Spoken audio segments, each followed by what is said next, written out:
Voltando. Oi.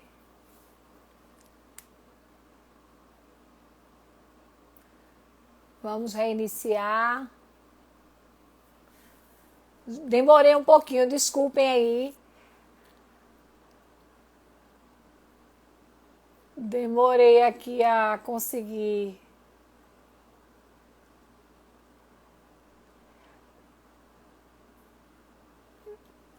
Vamos lá, estou esperando Jesus entrar. Queria aproveitar para cumprimentar um monte de gente que está aqui. Adriana Miranda, conselheira, Mariana Moura, Diane Varisco, minha amiga psicóloga, Alana Carneiro, Felipe Ximenes, Marcela Vilar, Edinaldo Rodrigues. Que bom você por aqui, Edinaldo. Estou esperando Jesus entrar aqui. Jesus entrou e eu não vi. Como eu não vi? Cadê ela?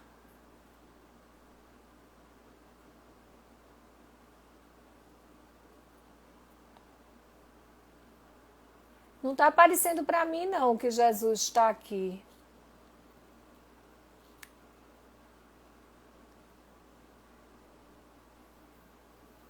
Agora achei. Obrigada, Wagner, por ter avisado aí que ela tinha chegado. Beleza. Oh, querida, desculpe, não estava lhe achando aqui. Bom, Eu entrei logo no comecinho, né? Aí por isso aí que eu ficou mandei lá outra mensagem. embaixo. Eu nem estou pegando mensagem, veja. Então, a pergunta é sobre como você vê as práticas sociais no Poder Judiciário em relação ao racismo estrutural. Bom, eu tinha falado um pouco sobre isso já antes, né? Dizendo que, como o racismo ele é estrutural, ele está entranhado em todos os lugares, todos os espaços. E aí, uma das coisas que a gente compreende é justamente quem tá determinando, né, as regras do judiciário. São homens e brancos, a grande maioria. Tanto na questão do gênero, nós temos poucas mulheres, né, nesse lugar, né, para fazer a diferença, e são homens. E a maioria, e são brancos. Então, acaba que essas pessoas vão reproduzir como os psis, como os engenheiros, como, enfim, todas as pessoas, em todos os seus campos de atuação, vão reproduzir o racismo estrutural. Então, aquela escuta que poderia ser diferenciada, né, em algumas demandas que chegam para o judiciário, isso é um elemento que precisa ser pensado e repensado, né? Então, eles também são provocados. Eu tive a oportunidade de fazer um trabalho aqui em Pernambuco com o Ministério Público, a Polícia Civil e a Polícia Militar, a partir de um grupo importante que é o GT Racismo do Ministério Público. Então, eu e Maria Lúcia da Silva, de São Paulo, a gente foi convidado para fazer isso, um treinamento, uma aproximação do que é o racismo e como isso pode aparecer nos espaços, né, de trabalho desses grupos. Então, a gente fez 5 municípios, contando com Recife, fomos para o interior, né, lá para o sertão, e viemos fazendo em várias Garanhuns, Gravatá, não lembro agora, mas a gente fez esse trabalho 2 vezes para poder trazer para esse público, maioria esmagadora branca, né, e maioria masculina, ou seja, de homens, para refletir nas suas práticas esse racismo estrutural. Então, ele existe. Algumas pessoas já conseguiram fazer mudanças, né, fazer transformações. A gente já encontrou vários parceiros, várias parceiras que fazem esse entendimento, que buscam ouvir, inclusive, a demanda negra que chega e não negar essa demanda. Quando alguém faz uma queixa, ouvir essa queixa, entender como é que aquela coisa se passa, né? e aí poder realmente ter uma atuação diferenciada. Então, existem pessoas no Poder Judiciário que já conseguem fazer algumas leituras, mas a gente tem ainda uma grande maioria que vive ainda na resistência desse elemento, inclusive porque é construído um conjunto de fantasias, né? E as pessoas acham que vão perder o poder, vão perder o lugar, como eu tinha dito antes, aquela pessoa que disse, tomaram minha vaga na universidade, então é isso. As pessoas podem, também constroem alguns medos de que as pessoas negras podem tomar as vagas. Apesar de que elas não falam isso, porque a ideia é de que os negros não são capazes, mas é justamente criar essa incapacidade porque acredita na potencialidade.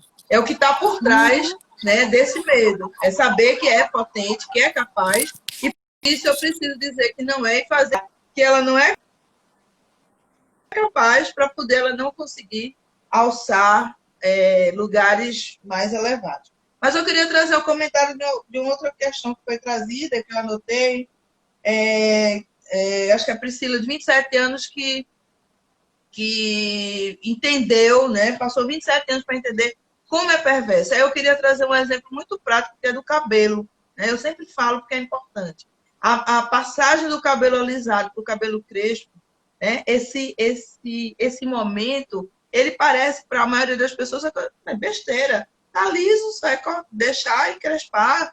Não, gente. O cabelo alisado, ele está incrustado um conjunto de conceitos, né, de coisas que estão entranhadas naquela imagem corporal, que é essa imagem que provoca aquilo que se diz que de as pessoas serem ou não serem aceitas por esse lugar, né, de as pessoas acharem que com cabelo liso elas serão aceitas, com cabelo crespo não. E quando elas fazem a transição é sofrida, a transição é difícil. O externo dessas pessoas vão enfrentar e combater o tempo todo a possibilidade desse cabelo crespo aparecer. Vão dizer que é feio, que a pessoa não fica bem, que era melhor do jeito anterior. E isso tudo gera um conjunto de sofrimento. É muito difícil, né? Então é isso. Todos esses movimentos é para que a gente não assuma nossa identidade racial, para que a gente não assuma nossas potencialidades, para que a gente não assuma o nosso corpo, né?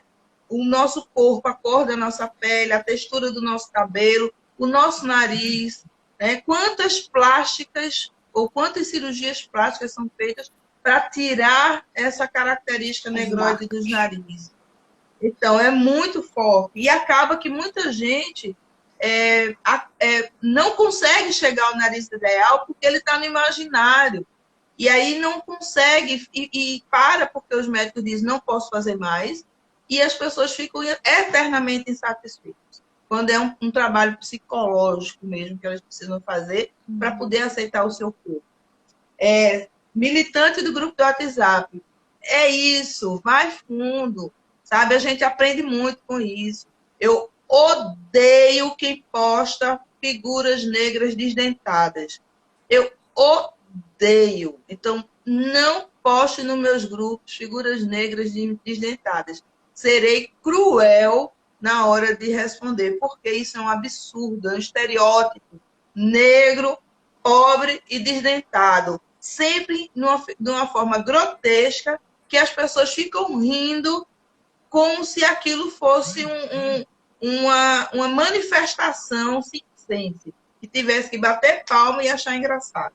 Então, não é isso. Essas pessoas que estão sem dente, elas estão sem dente porque falta assistência, falta condições para essas pessoas terem seus dentes maravilhosos, falta condições para cuidar do seu corpo, da sua saúde e da sua pública, saúde falta Estado, né? Falta o Estado, né? Fazendo o seu papel de dever, porque a saúde é direito de todos e dever do Estado, né?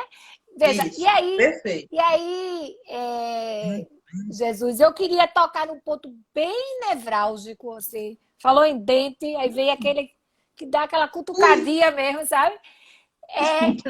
Eu queria falar um pouco, porque eu conheço algumas pessoas, né, que trazem a ideia assistencialista e a ideia da caridade como sinônimos de não ser racista, né? Mas, na verdade, estão reproduzindo essa ideia do superior, né?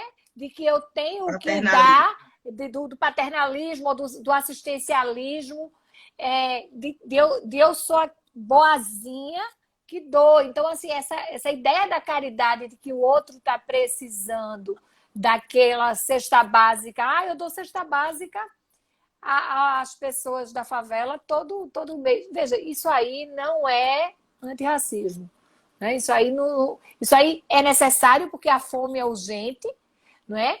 Mas é importante que a gente veja o outro igual, né? Igual nas oportunidades, igual nos direitos à fala, à voz, a atendimento, né? Eu já fui para uma festa, eu sempre conto esse exemplo, eu fui para uma festa com 3 mulheres negras. E eu não percebi, eu te contei já esse exemplo, eu não percebi que tinha gente revistando. E eu entrei na festa. E as minhas 3 colegas foram barradas. E quando eu me virei, estavam as 3 sendo revistadas. E eu entrei, ninguém me revistou, ninguém me parou. E eu voltei. E disse assim, não vai me revistar, não. Né? Como assim? Né? Eu não disse rindo na hora, não, eu disse com raiva. Porque Carol teve que abrir a bolsa. Ela estava com uma mochila, ela abriu a bolsa para a pessoa olhar as coisas que estavam dentro da bolsa. E quando ela fechou a bolsa, a gente saiu da festa. A gente disse, aqui eu não quero ficar aqui, não. Eu me senti extremamente ofendida com essa postura, né? E aí estava Iris, Roseane e Carol comigo. Nós 4 ficamos dialogando depois sobre isso. Foi motivo de conversa há um tempão, né? E Raquel Miranda entrou aqui. Um beijo, Raquel. E aí, assim, a gente poder dialogar sobre isso. Como assim? Por que eu entrei? Veja, eu nem me dei conta da revista. Eu entrei numa festa.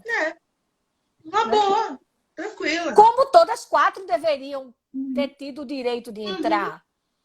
Compreende? Então, eu acho que são essas coisas que aparentemente são pequenas, elas são extremamente impactantes, não é? Para essa desigualdade que a gente precisa romper, que a gente precisa questionar, que a gente precisa se indignar o tempo todo. Então, como Islene está dizendo, são realidades que a gente precisa conceber, são diferentes, são realidades diferentes, mas que elas existem, elas estão aí, né? Elas aparecem. Tem uma coisa que você falou do exemplo, eu queria trazer um outro exemplo, que é muito clássico, assim, é muito comum aqui, hoje, não sei, eu tenho saído pouco, mas a gente tem uma cidade que tem muitas pessoas que ficam nos sinais, famílias, crianças, enfim, mães, homens, pais de família, enfim, ficam nos sinais. É muito comum acontecer, eu vi isso algumas vezes, de encontrar uma criança branca, com traços bonitos, e se perguntar, e até falar em voz alta em alguns momentos, assim, meu Deus, o que é que essa criança está fazendo na rua? Por que ela está na rua? Se eu pudesse, eu levaria ela para casa. Então, comentários como esse são muito comuns. E a gente tem maciçamente uma quantidade de crianças negras na rua. Uma ou outra com essas características mais europeias, né? Com traços, cabelo claro, ou os olhos, ou a pele bem clara. E chama a atenção que as pessoas se sentem comovidas por aquela criança estar naquele lugar. Mas as tantas outras crianças negras que estão no sinal não comovem as pessoas. Né? E começa a se questionar essas mães, que mães são essas que deixam essas crianças no sinal? Isso é um absurdo, é um treino para a marginalidade, é um treino para os... Enfim, o lugar, né, quando você faz esse olhar, já de imediato fala que são realidades diferentes, são lugares e olhares diferentes. É como olhar, como Gilberto Freire olhou a senzala, a partir da Casa Grande, e o olhar de quem estava na senzala, olhando para a Casa Grande, é outra realidade, é outro olhar. Então, do lugar da Casa Grande, eu me espanto em ver aquela criança branca na senzala, né? Mas para quem está na senzala, aquela criança branca, ela é mais uma criança. Ela não é... se ela estiver na senzala, ela é mais uma criança, como todas as outras crianças que estão numa condição. Que precisam né? do cuidado. Agora, a criança branca na Casa Grande, aí são choques de realidade também diversos. Ela foi, inclusive, escrita no livro Casa Grande e Senzala. As crianças negras, elas não eram crianças, eram chamadas de molequinhos. E as crianças eram só as crianças brancas. Então, no próprio texto, discrimina o lugar das duas crianças. Um é molequinho e o outro é criança. Assim como a legislação foi, por muito tempo, que a gente vem combatendo a referência de menor e criança. Quando se fala de criança branca, não se chama de menor, se chama de criança. E muitas vezes, na maioria das vezes, quando se refere à população pobre, né, que é a população negra, chama de menor. E aí é esse o lugar, para a gente não é sutil, talvez seja sutil para algumas pessoas, mas para quem faz essa escuta contínua, vai percebendo que isso está presente nesses diversos lugares. As pessoas estão lhe agradecendo por você não cansar de nos inquietar. E aí eu acho que essa fala de Felipe Ximenes, ela é assinada por todas nós, né? O quanto é importante você estar inquietando, você estar trazendo essas ideias, né? Várias pessoas estão te cumprimentando aqui, né? As pessoas dizendo que fervem por dentro quando escutam esses exemplos, e a gente tem que falar mesmo. A empatia seletiva, né? Veja, exatamente, eu queria dizer... Diga. Pode falar. Pode falar. Não, pode falar. Não, porque essa coisa da inquietação é assim, quando a gente acredita, né, na possibilidade de mudança, a gente não consegue ficar de braços cruzados, não consegue. Tanto que eu estou envolvida numa campanha que vai chegar agora, sábado, vocês vão poder ver nas redes sociais da Ampcinep, uma campanha sobre saúde mental da população negra em Ponta. Então, a gente vai fazer uma grande campanha, vai ser um mês de campanha. Né? Estamos procurando os nossos parceiros, o CRP02 já está na lista dos nossos parceiros. E isso é que é o elemento importante, todas as pessoas poderem entrar para se inquietar também e trazer exemplos e postarem questões que conhecem dessa dinâmica da prática profissional e que a gente precisa se importar com a saúde mental das pessoas negras. Então, eu estou na campanha hoje, na coordenação da comunicação, que é uma coisa complicadíssima. Como se não bastasse tudo que eu estou fazendo na minha vida, eu estou nesse lugar. Mas vocês não imaginam, é cansativo, mas é prazeroso a gente poder produzir. É tão bom. Isso. Não é, Alda? A gente se acaba, mas a gente gosta. A gente fica muito feliz de ver que as pessoas estão também saindo dos lugares, né? Se deslocando para a mudança. Isso é muito massa. Vê só, aí eu vou aproveitar a sua fala para trazer uma pergunta que trouxeram aqui. Como é que pode participar dos grupos, das comissões, né? E aí, se você quiser falar também sobre isso, que você tem vasta experiência no CRP, e aí entrar no site.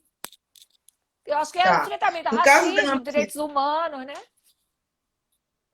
Pronto. Eu vou primeiro falar da Ampcinep, psicólogos negras e negros, estudantes, é só entrar num dos nossos espaços, que é o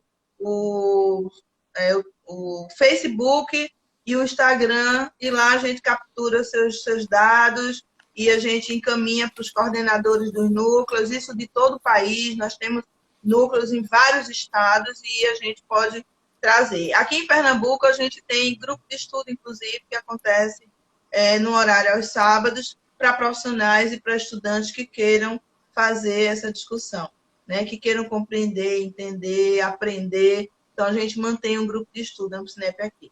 Mas no Conselho de Psicologia nós temos... Esse grupo precisa ser negro e negra ou...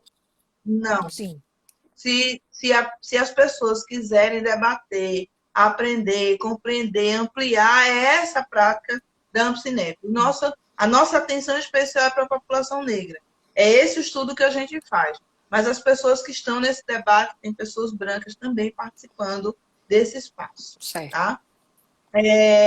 E aí tem o Conselho de Psicologia que a gente foi para dentro do Conselho e teve que fazer isso para poder começar a mudar a estrutura, que, como toda instituição, tem uma estrutura atravessada pelo racismo. Desde 1998, a partir da primeira Comissão de Direitos Humanos, o Conselho vem tentando mexer nesse sistema que era grande, hoje são 24 regionais.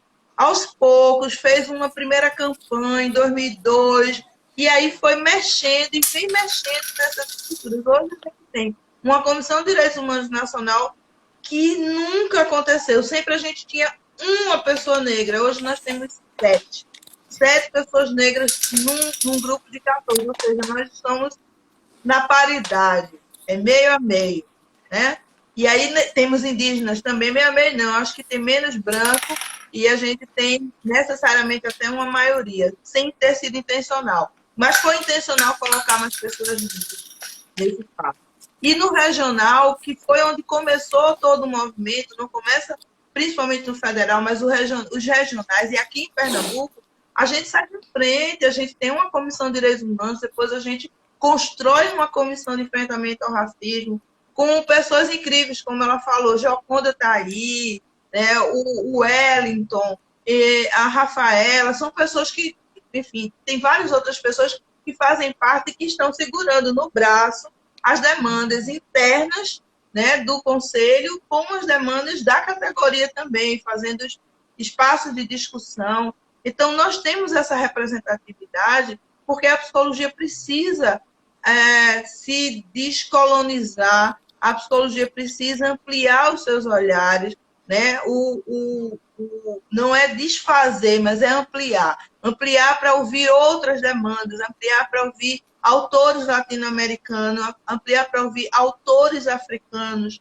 Por exemplo, nesse link vocês vão encontrar autores africanos também, que falam daquilo que a gente já sabe, que a gente conhece, e eles trazem essas construções ou essa desconstrução, né, de parte do conhecimento que a gente teve sobre essas questões da formação da identidade, das estruturas das pessoas. Então, hoje o Sistema Conselhos ele tem espaço para fazer essas discussões, tem espaço para acolher demandas, inclusive, né? Se alguém passou por algum processo em algum espaço com um psicólogo, uma psicóloga que cometeu racismo, cortar na carne mesmo, manda para o CRP, denúncia. Faz a denúncia para que isso seja tratado dentro. E aí existe todo um formato que cada regional, e o regional pode fazer, além de trazer essa pessoa para refletir, para entender, para ela aprender que aquilo que ela fez não é ético. Né? Se a gente está falando de uma prática profissional, a gente não pode ter um comportamento racista nesta prática profissional. Discriminação racial também não pode. Então, a gente precisa entender que isso precisa ser cuidado por quem cuida da gente. E quem cuida é a nossa instituição, é o nosso sistema conselho, é a nossa presidente, Alda, que é maravilhosa e que está aí firme e forte. Pois é, vejam, a gente vai encerrar, né, assim, encerrar esse encontro, mas abrir espaço para novos encontros. Eu acho que a gente precisa abordar várias questões relacionadas à sexualização, né, da mulher negra, da mulata, né, a questão do vocabulário, não é? O quanto que se mulata que associa. a gente tira, né? Pois é, da mulata, Tá. essa coisa da mulata, da ideia, né? Por que Da mulata, mula, né? do porquê mulata, do vocabulário, né? Das palavras que a gente utiliza. Então, vejam, eu fiz uma Uhum. coisa essa semana, né? Que foi procurar podcast e ficar, já que eu estou em isolamento social, lavando prato e escutando sobre racismo, né, entendendo racismo estrutural. Tem coisas muito interessantes que a gente pode aprender, que a gente pode crescer, que a gente pode evoluir e que a gente pode se aproximar, né, de uma vida melhor, construir uma vida melhor, Uhum. com essa possibilidade de abrir os nossos olhos, os nossos ouvidos, a nossa vida para crescimento mesmo, reconhecer, né? Uhum. Isso. Reconhecer o quanto é injusta e quanto é desigual a nossa sociedade e quanto nós somos, não é? Podemos escolher se seremos cúmplices dessa injustiça ou seremos revolucionários. Nós temos escolha, né? Nós temos escolha e a gente Uhum. precisa ver como a gente vai fazer essa escolha. A gente defende liberdade. Uhum. Quando a gente defende no Conselho a pauta antiproibicionista, a gente está dizendo que a nossa justiça e a guerra às drogas é uma guerra racista. É uma guerra que permite que em bairros nobres se fume maconha em qualquer lugar e que em bairros de periferia e na favela, quem fuma maconha leva tapa da polícia. Quem fuma maconha É vai preso, preso, né? Quem fuma maconha é preso, quem é fuma maconha é morto. morto, né? Então, assim, a gente está falando da luta antiproibicionista porque a gente está trazendo uma desigualdade, está denunciando essa desigualdade, né? Essa desigualdade porque como se o tom da pele ou uma suposta condição financeira diferenciada nos fizesse melhores do que as outras pessoas. E isso é uma falácia, isso é uma mentira, isso tem um objetivo de reforçar essa desigualdade. E a gente precisa desconstruir isso. E Uhum. só desconstrói isso conversando e aprendendo, né, Jesus? Então eu queria agradecer muito. Eu quero dar uma sugestão também de Diga. tema que tem a ver com isso e está bem atual, efervescente. Ele é atual porque a gente está vivendo isso, mas ele é antigo. Que em 78, Abdias de Carvalho falava do genocídio da população negra. Hoje a gente está falando da necropolítica. Então, um tema que eu acho que cabia muito bem da gente discutir é essa necropolítica, que tem muito a ver com isso que você falou. Eu quero agradecer e quero. Eu estou vendo pessoas incríveis que eu conheço, outras que eu não conheço. Eu quero agradecer a todos vocês, em especial a minha sobrinha Eli, que está aqui também, linda, maravilhosa, Késia, gente, um monte de gente querida, apaixonante, presente, curtindo e também trocando. Eu fico muito feliz com a presença de vocês, fico muito feliz em vocês prestigiarem uma ação do CRP, porque a gente precisa estar próximo. O CRP não é feito só pelos conselheiros e funcionários que tem naquela casa. O Conselho de Psicologia somos nós todas e todos. Então, a gente precisa estar junto, a gente precisa pedir, pautar, né, o que fazer, procurar acompanhar as ações do CRP e também, se puder, colaborar, participar de alguma maneira. Ok? Agradeço muito, muito obrigada a vocês. E, assim, eu não canso, não. Quantas vezes me chamarem, eu podendo, eu estarei presente. Jesus, Obrigada, a gente já pode programar essa questão de uma discussão maior, inclusive com a representação dos povos indígenas aqui. Edinaldo está aí. Sim, A gente pode fazer Edinaldo. uma discussão maior, né? A gente Isso. precisa lembrar, não é, que a gente está atualmente com mais de 100 mil, não é? Um número de mais de 100 mil mortes pela Covid, e isso tem um impacto grande também nessa desigualdade. A primeira pessoa que morreu Isso. foi uma mulher negra, não é? uma mulher E a grande funcionária, e maioria, a grande maioria. maciçamente, Exatamente. Então, acho que a gente tem muita coisa que a gente precisa estar discutindo. Nós somos mais de 12 mil psicólogos em Pernambuco, psicólogos e psicólogas, e na nossa live tem aparecido em torno de 50 a 100 pessoas. Então, ainda é muito pouco. Queria agradecer a presença de vocês, mas dizer que a gente precisa que mais pessoas tenham a chance e se dê a oportunidade de aprender como a gente se deu hoje e foi tão bom, né? Então, assim, quantas, então, né, mais de 12 mil pessoas precisariam estar te ouvindo, Jesus. Então, muito obrigada. E dizer que a gente vai obrigada. planejar mais encontros, sim. A pessoa que quer o contato de Jesus, fala no direct, que aí a gente pode passar o e-mail de Jesus, né? Pede a Silvani pelo Sim, direct do CRP e a pode gente faz passar, ela passa. esse contato, tá certo? Isso, Então, tá bom. boa Manda um noite. WhatsApp. Pode Beijo. dar o WhatsApp? Então, Manda o celular pelo WhatsApp, que é melhor. O contato pronto. pelo WhatsApp é mais fácil, Então tá? tá, e se inscrevam nas redes do Conselho. Boa noite. Obrigada, Boa obrigada. noite. Tchau, tchau, Paulo. Tchau, esse povo todo, Amanda. É muita gente, viu? Claudeni tá aí também. Tchau, tchau, tchau, gente. Professora Valeu. querida, é assim. Um beijo. Boa noite, gente. Beijo. Até breve. Boa noite.